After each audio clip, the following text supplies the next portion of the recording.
Hey there, Ken French of Vast Voice, telling business secrets to entrepreneurs. We're very, very happy you stopped by. Either you're going to watch this or listen to this because you want to take your business to the next level. You're probably an entrepreneur who's either just starting out or you've been around for quite a while and you want to take your business to the next level. You're probably a real estate investor, maybe even a real estate agent, maybe a professional or of some sort, professional advisor of some sort.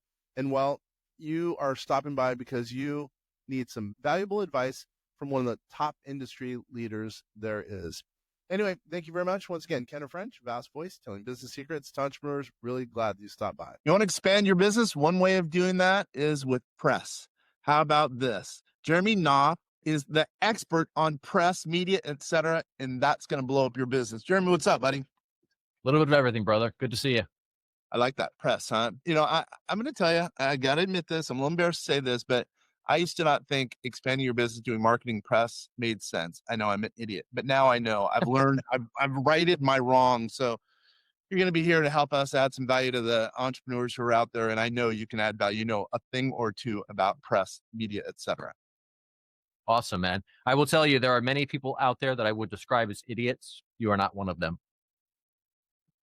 So tell us a little bit about, add a piece of value to a business owner right off the bat. Let's not beat around the bush. Give me one piece of added value element that would help our people. All right, let's see. I will give you this.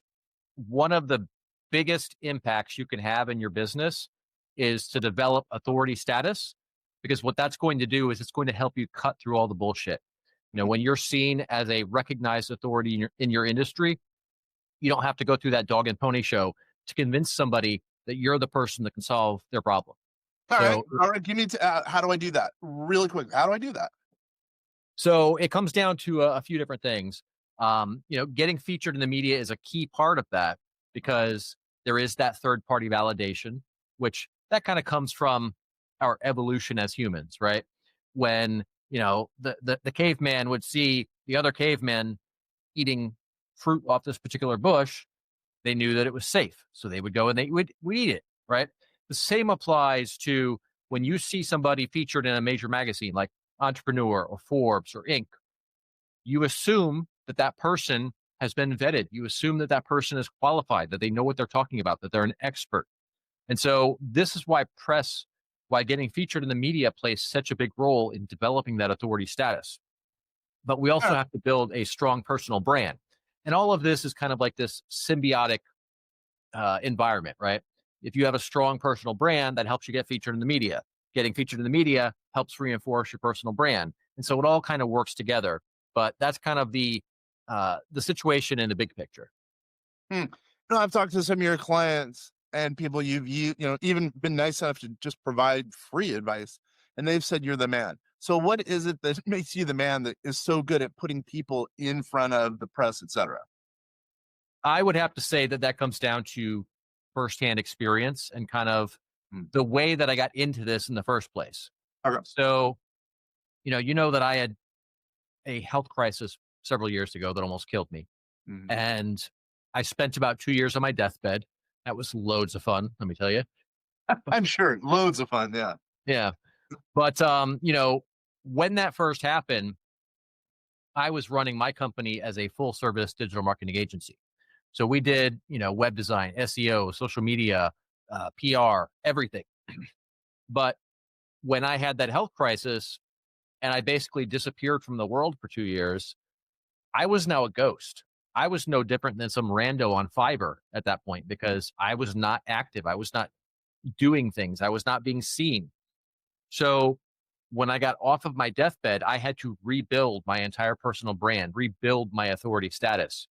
So I'm very much an action taker. I didn't want to sit around and make a bunch of plans and strategize. I just kind of jumped into action.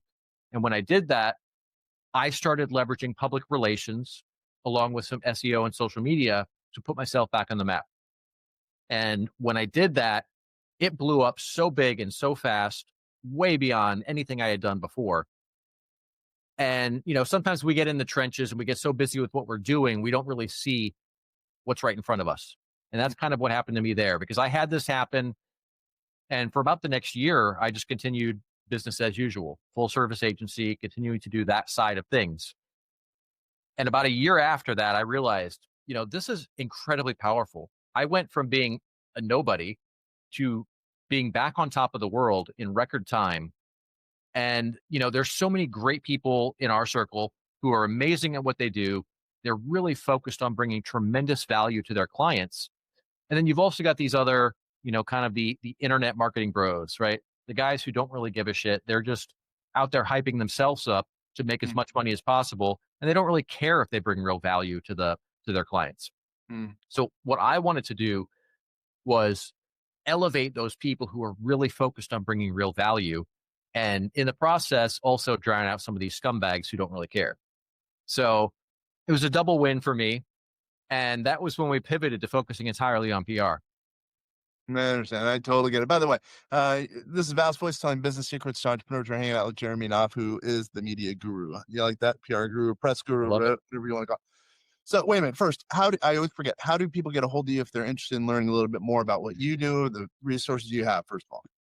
Man, I am easy to get a hold of. If you Google my name, I'm going to come up everywhere for like probably the first 10 pages in Google. I show up in all the AI tools. I'm all over the place. I'm not hard to get a hold of. Spartanmedia.com is our website. But yeah, you can look me up pretty much anywhere and I will pop up. I mean, this is what I do for a living. So of course I pop up everywhere. You better. And how do we spell your name, by the way? Knauff. Jeremy, Jeremy, and then last name Knauff. Okay. All right. So let's say I'm a real estate. Let's just say I'm an agent. I'm in whatever, the Dallas, Texas. And let's say I'm making, I don't know, $250,000. I have a huge team under me of independent real estate agents. I want to get bigger. I have no press. I'm just starting to get a Google site, Google My Business or whatever they call it. Right. And I want to make a name for myself. I want to go from 250 to whatever, $1 million. Give me some thoughts. Give me a little bit of a strategic game plan. Yeah. So a few of the things that you can do right off the bat, and this applies even if you're just brand new starting off. Focus on getting as many recommendations, right? On LinkedIn, on Google My Business, on everywhere that you can possibly get reviews talking about the value that you're bringing, right? So this is that third-party validation we talked about. It's not the press, but it's coming from your clients, and that carries a lot of weight. So this is really important for a lot of reasons. One is when it comes to your Google business profile, it's when somebody comes and they look you up, they're going to see all of these reviews. So if there's a ton of reviews talking about how amazing you are, they're more likely to use you as their agent. But then beyond that, let's say you are at the stage where you're now talking to journalists, you're trying to get featured. You know what they're going to do? They're going to Google you too.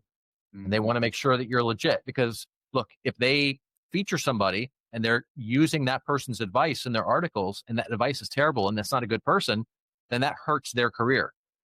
So they want to make sure that you're legit. So if they go and they see a bunch of reviews, you are more likely to be cited in the articles when you're pitching them. So this is kind of tying into what I said before about how all this stuff ties together. All of it is intermingled. The other thing you can do is build a strong social media presence. So this isn't really about having a ton of followers. It doesn't really matter how many followers you have. What matters more is the engagement, because any idiot can buy a whole bunch of bot followers. And then next thing you know, you got 100,000 followers and every single post is like crickets. Nobody's commenting, nobody's liking it, nobody's doing anything on your social. And that's a bad look because that, even though there's not something inherently bad going on, the lack of activity makes them question your legitimacy, especially if you have a large follower count. So some good ways that you can do that is, as an agent, you've got a ton of people that you're working with all the time. You've got the title people, you've got the mortgage people, you've got home appraisers. Collaborate with all of them and engage on each other's social media. And now you guys create this environment where you're all helping support each other.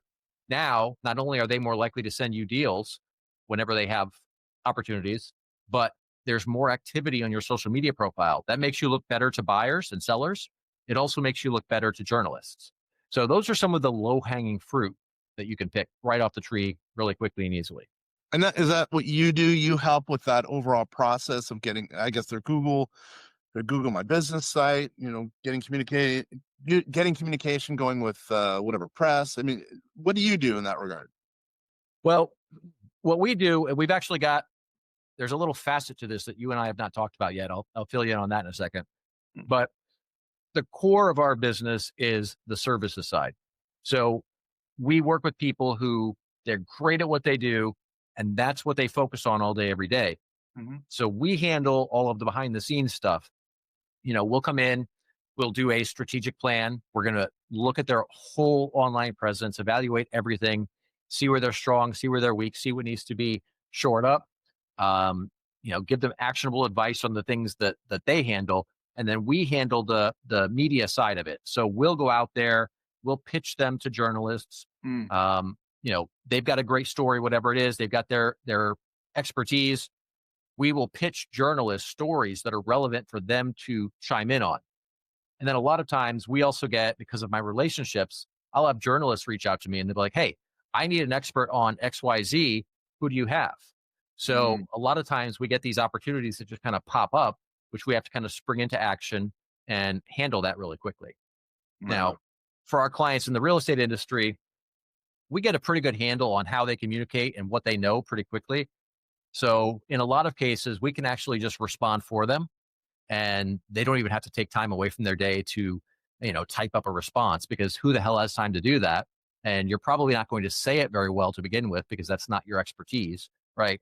You're technically proficient, but communicating that is often not your strength, whether you're an investor, whether you're an agent, whatever. So typically what I'll do is we will actually write the response, whatever we want that person to say to the journalist.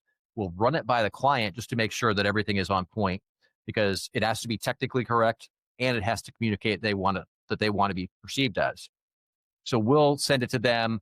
90% of the time, there's no edits to it. They're like, yeah, this is great. Let's roll with it. And then we'll send it right back to the journalist. That makes the process really simple and really fast for the client.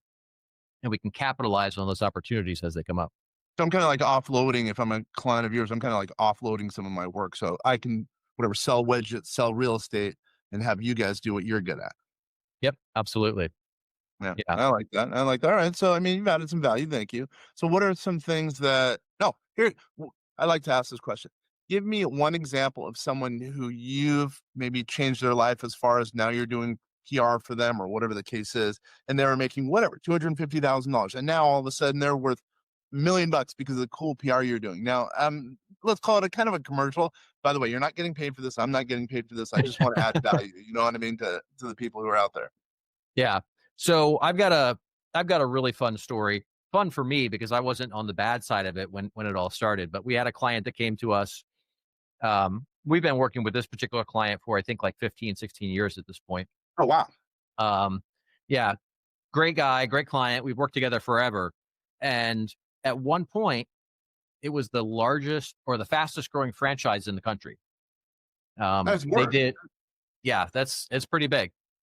And they did workplace drug testing. So they'd go out to like the FedExes and Amazon and DOD, even, like all kinds of different companies, and they would do the workplace drug testing so that they would have a safe work environment. Well, the original founder of the company made some promises that he couldn't quite keep to the franchisees.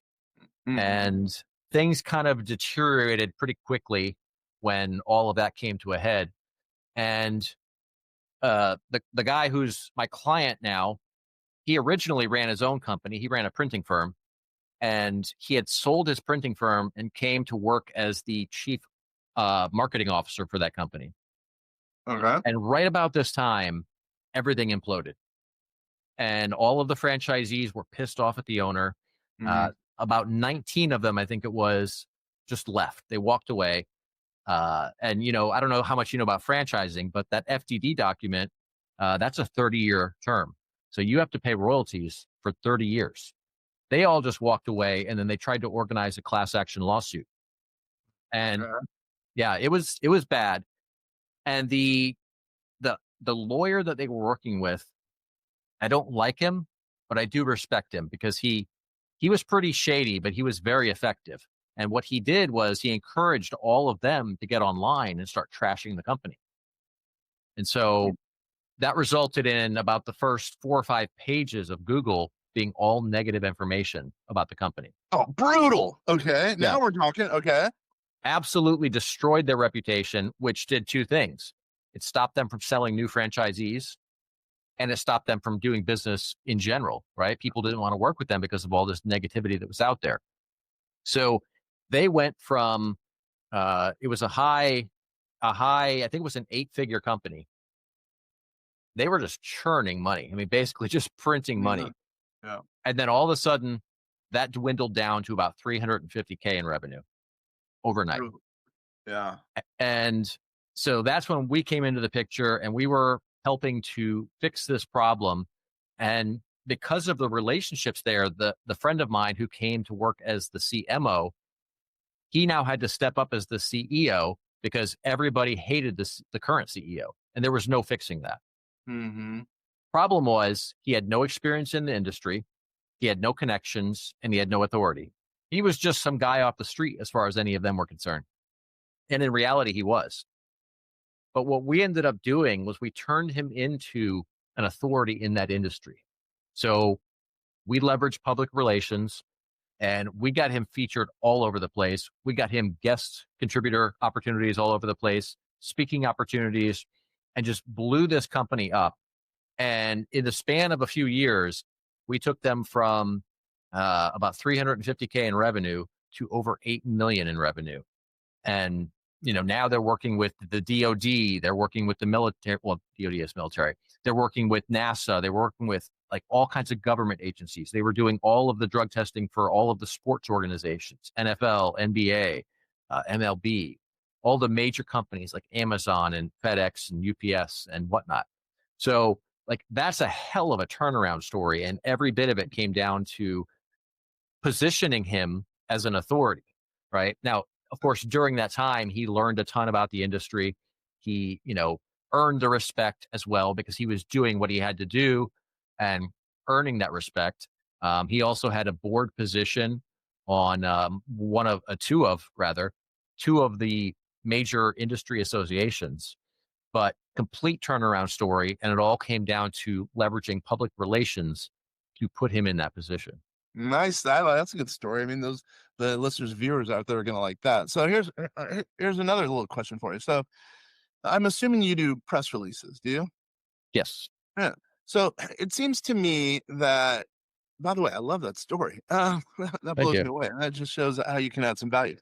Well, I'm going to go back. So with AI nowadays, I mean, everything's bot oriented, fake or whatever. And it seems like if you have authoritative voice out there, you're going to get more and more business. So that, I guess that goes to that story. So press releases, to me, press releases are one of the best ways to get ROI in the marketplace. You just have to, I know it sounds crazy. I think if you write a good press release and it gets to the right people, your name is out there and you're the authoritative voice. I don't understand why more people don't do press releases. I've never understood that. So there's a lot of nuance to that. For a period of time. Okay. So my view on press releases has changed several times throughout my career. Once upon a time, it was a great strategy because journalists would subscribe to the wire services. They would get these press releases and they would potentially write an article about it if it was well written and it was relevant to them. Then that kind of died off, and we got to a point where there's other platforms where it's better and easier to connect with journalists, and they could find a lot of stuff on social media. So they didn't really need that. So it kind of went away. Okay. And then it picked back up a little bit, mainly in the SEO world where people were using it for link building, right? You put out a press release, and then of course it goes out to whatever wire service, but then it gets resyndicated out to numerous other outlets, AP, Yahoo Finance, etc. So if you get a link in there, those links would count for your SEO efforts. Eventually, Google did away with that and stopped counting those because people abused it. The do not follow list. Yeah. That's what marketers do. We ruin things. So it's all your fault, Jeremy. Yeah, it is. But for a while, I had kind of written off press releases as essentially useless. Then I was talking with a friend of mine in the industry, and she's like, well, no, I still think they're useful, and here's why. We sat down and had a conversation, and I'm like, okay, I'll give it some merit. I'll try a few and see what I can make happen. So I still use them now, but I take a slightly different approach than most people do, because you have to be careful how you position it. So if you put out a press release, yes, that information is going out there, but let's say it gets syndicated to AP, like the wire service that we use. AP is probably the most prominent one that it syndicates through. Associated Press. Okay. Right. That's not a feature. That's a syndication. So it's viewed differently. Now, the average person doesn't differentiate, but the media does. So if you're talking to a journalist and you're saying, hey, I was featured in the AP, they're going to look at you like you're an idiot, and they're probably going to ignore you. Because it was syndicated. Right, because it was syndicated, not featured. So it's all in how you position it. But the key is you can't just put out a press release and just expect magic to happen. No. So journalists aren't really subscribing to the wire services all that much anymore.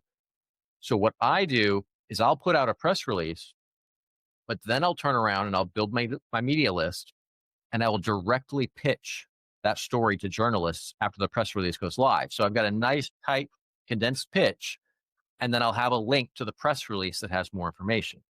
And in doing that, you're kind of getting the best of both worlds. They're seeing the kind of enticing information in the press release, in the pitch, but then they can go to the press release right there with one click and get all of the information. And so this is something that we did with I wouldn't call it a SaaS company. It was more of a platform, slightly different. I don't know that nuance matters, but basically we were doing some publicity for a client that and they had this cool platform for buying and selling properties. So I put out a press release, and then of course we pitched it to numerous outlets. But what I saw was, as we started getting organic traction, right? Journalists were doing actual editorial features. Other journalists would see both the press release and the editorial features and say, hey, there's something here. And they would just write their own articles on it, even without me pitching them or even reaching out to us. So if you take it from that perspective and yes, send out the press release, but then also directly pitch the journalists, you're going to get a lot more traction. And there's an important thing here. In fact, I talked about this at the family mini up in Jacksonville a couple weeks ago. The press releases play a role in you being cited in the LLMs. So they're looking at these major media outlets. So when your information is getting out in, whether it's through a press release or organic features, that's how the information gets into the LLMs. So if you go and you ask, ChatGPT about me, it has tons and tons of information because I'm all over the media. So press releases are a good way to make sure that you're cited in these LLMs. And this is critical today because, for the last 20 years, it's been, if you're not in Google, if you're not prominent in the search engines, then you're a ghost and you're not seen as credible. Well, now it's getting to the point where if you're not showing up prominently in these LLMs like ChatGPT and Claude and Perplexity, then you have that same problem. You're not seen as credible. So those are the kind of two key reasons why I still think press releases are important today. Yeah, I think just like you're saying, I mean, they're a good foundation, but you have to do the follow-up. The money's in the follow-up, really. And I think that's a perfect example. I mean, you're right. I think writing a press release just for a press release sake, it's not going to get you probably what it would have gotten you back in the day. But now, if you're doing that follow-up, that's really going to equal real dough for you if you're doing it effectively, et cetera, et cetera. That's good. Yeah. Yeah. All right. So then here's a couple other questions about press. So I've seen that you're getting people on some cool media, some TV stations. So give us some examples of some of the TV stations and cool shows that you've gotten people on, because I think it's pretty cool. People like to hear this. Yeah. So, I mean, TV is a great medium. I love it because it gives you the chance to not only use your words, but also your personality, your body language, everything about you. And that's something that people can really connect with. So I like to use TV for that purpose. The key is you have to be able to communicate very effectively and very succinctly, right? You have to have it tight so that you can say exactly what you need to say, quickly, get straight to the point, but also make it something that everybody can understand. So I've got a client, for example, who I will literally never put anywhere near a TV camera. I love the guy to death. He is a great human being, incredibly intelligent, incredibly generous, just a great person all the way around. But when I schedule a 30-minute call for him, I will block out 2 hours because he's going to ramble forever. Okay. And so I just know that that's not his skill set, and no amount of media training is going to change that. So if you don't have that ability, then stay away from TV because you will end up looking stupid. In fact, I'll have to send you the clip later. I was on NASDAQ has a TV show, and I was on a panel with 2 other people and the host. And this girl was on there with us, and she presented herself as a media expert. But when she started talking, do you remember that old Miss America pageant when they were talking about world peace or something? And she's like, that's what it sounded like. It was terrible. It was everything in my power to just keep a straight face and not bust out laughing. I felt bad for the girl, but at the same time, it was hilarious. But although people are laughing at her, not with her there, but I get your point. Yes, absolutely. Absolutely. But it's really powerful because not only this, the segment airs, but you now have that video clip that you can repurpose. You can put it on social media. You can chop it up into shorts. You can do all kinds of cool things with it.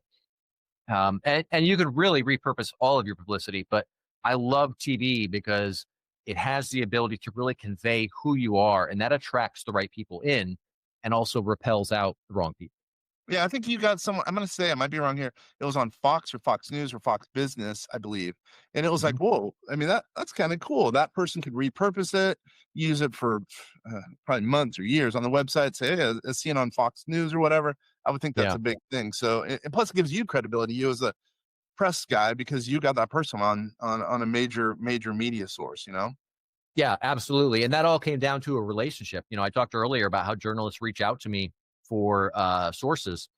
We had put him in an article. A friend of mine was writing an article about something job related. It was Darren Carr was the guy you're thinking of. You're right. Yep. And they needed his insight. So I set that up, got the interview all put together for them. And then another show inside of Fox Business saw that and wanted to bring him on as an expert. So they reached back out and we set that all up. Unfortunately for him, they changed the topic at the very last minute. So they were doing thinking your feet, man. Yeah, absolutely. And he did good. He's not a guy who's on TV all the time. So this is not second nature to him, but they had some industries that they were looking at stats for. And then at the very last minute, they changed it to different industries. So he had to scramble, pull all this information together. And then, so he's like, looking down at his notes and back up and just looks a little bit frantic. It was the car industry, if I remember correctly. Dude, great memory. It was, anyway, sorry, keep going. Yeah. No. But yeah, incredibly powerful. I mean, it was a show called The Big Money Show, which is a very prominent show on Fox Business. Yeah. But now he's got this clip.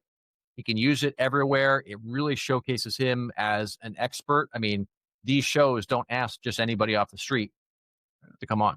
That's exactly right. They're doing their research. You got to figure they've done a lot of research, talked to a lot of people in Darren's industry, and then all of a sudden they put him up there, and then all of a sudden, just like you're saying, all of a sudden he's the star of that industry, and he's the spokesperson for that industry. Headhunting industry in that case. But all right, we're getting ready to close up shop. So what's one thing we have not talked about that you think can add value to a business owner who's, selling widgets, who's out there trying to take their business to the next level? Man, one of the things that we have not talked about, and in fact, you and I have not talked about this at all yet, is I just recently did a soft launch for Spartan Community. And that's basically it's basically a very low ticket community where it's like, I think we've got it set at $47 a month, right? And we're teaching a lot of the same strategies and tactics that we use in my agency, everything from PR to social media, everything across the board when it comes to marketing. We're teaching this in a private community. So that's something that we rolled out because I know there's a lot of businesses that are struggling right now, and they can't afford to hire an expert like me, to do one-on-one kind of done for you services. So this is something that we launched, and it's got not only is the education there, but it's also a whole suite of software that gives them so much leverage in their marketing.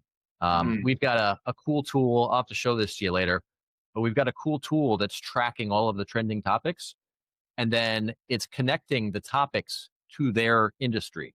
So it's looking at whatever's trending, and let's say real estate. Now it finds a way to connect that. So for a while there, it probably has something to do with where the sports seasons fall. I'm not a sports guy, so I don't know anything about that. But there was a bunch of topics related to basketball. And so it would take I don't know, do you call it the captain of a basketball team? I don't know. Typically, yeah. Okay. Yeah. So it would take some captain of some basketball team is trending. So then it would be it would take that and connect it to kind of his approach to leadership. And it would connect that to the real estate industry and how you can use that in your business, right?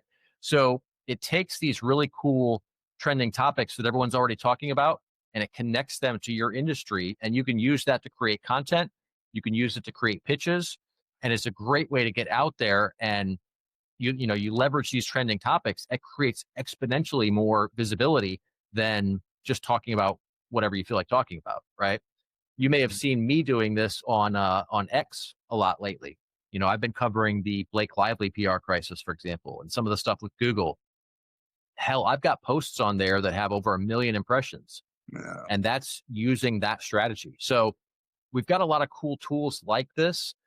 That's just one of them. I think we've got 6 different software tools in there, but all of this stuff, the education, the software, everything is all rolled into that $47 a month membership fee. That's pretty smart for you as a business person. I mean, for people who are watching and listening, they should do something like that because it's a cheap way to learn about, press, build your business, just like what we've talked about. And we actually started a community not too long ago. It's $199 a month, but it's blown up, and it's the best thing that we've done as far as a business, because now we're helping over 800 people who are paying $199 a month. Well, some are getting it in a free version, but it's totally helping people. So that's smart because it's a low buy-in. People are going to be hopefully making a lot of money. Their returns can be unbelievable because of something like that. That's pretty awesome. Nice work. And Thank you, man. how do we learn about that? Where do we go for that? If you go to community.spartanmedia.com, that's how you get there. I don't currently have a link to it from the main site, but that's going to be added shortly. We're actually in the middle of a redesign for the site. I understand. Can you repeat that one more time? Yes, community.spartanmedia.com. Awesome. That's been good. We've only been doing this for 20-something minutes, 30-something minutes. I really appreciate this because this is going to add some value. The stories you have, putting Darren, on Fox. I mean, you're a good story. You really are. Thank you, so once again, this is Vast Voice telling business secrets to entrepreneurs, hanging out with Jeremy Knauff. Everyone, thank you very much for taking the time to watch and listen to this. This being, again, Vast Voice telling business secrets to entrepreneurs. Thanks, everybody.